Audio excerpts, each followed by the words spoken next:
Mixed by Spino. Mikey Mike. Hey. Habitants de Parisot, bonjour. La température extérieure est de 42 degrés. Nous vous recommandons de vous réhydrater avec le soluté. Veillez à respecter les distances sociales. Nous vous rappelons que le port du masque est obligatoire. Merci d'avoir voyagé avec Hyperloops. La prochaine navette pour Londres partira à 13h30 et arrivera à 14h. Bienvenue en 2036. Contemplez votre futur. Un monde où règne l'harmonie. Un monde où tout est sous contrôle.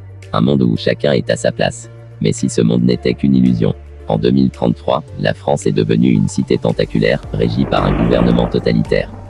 La société est désormais divisée en plusieurs castes. Les oligarques, les élites, les travailleurs, et la rébellion. Moi je suis membre de la rébellion. À l'origine scientifique, je me suis fait remplacer par une intelligence artificielle il y a déjà 3 ans. Les objets connectés sont omniprésents et l'économie virtuelle a été poussée à l'extrême. Les villes ont été privatisées et rachetées par les multinationales, afin de recouvrir la dette.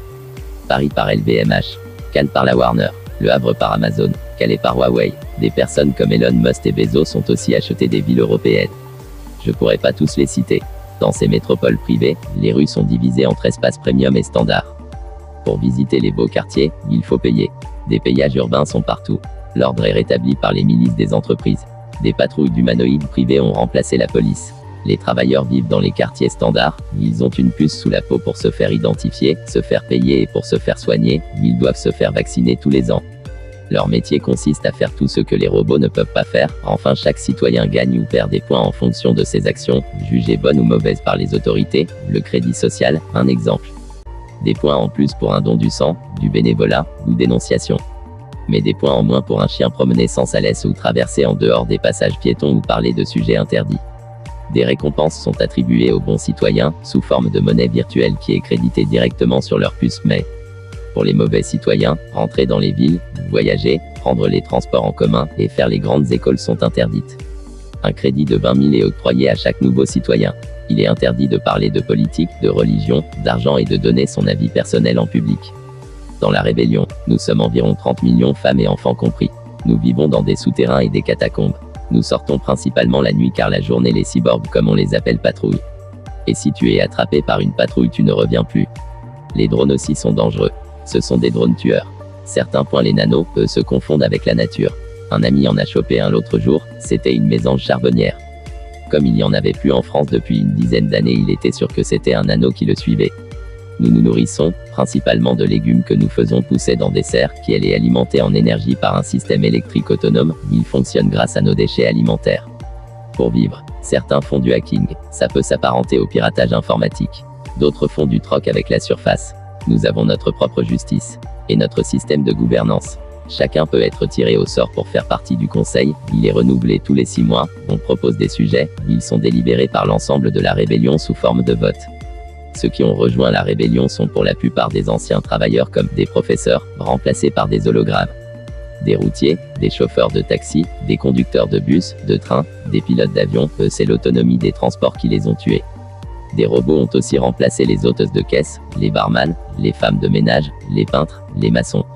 La plupart des métiers n'existent plus. Ils ont été remplacés par des robots, des humanoïdes et des intelligences artificielles, et tous sont autonomes.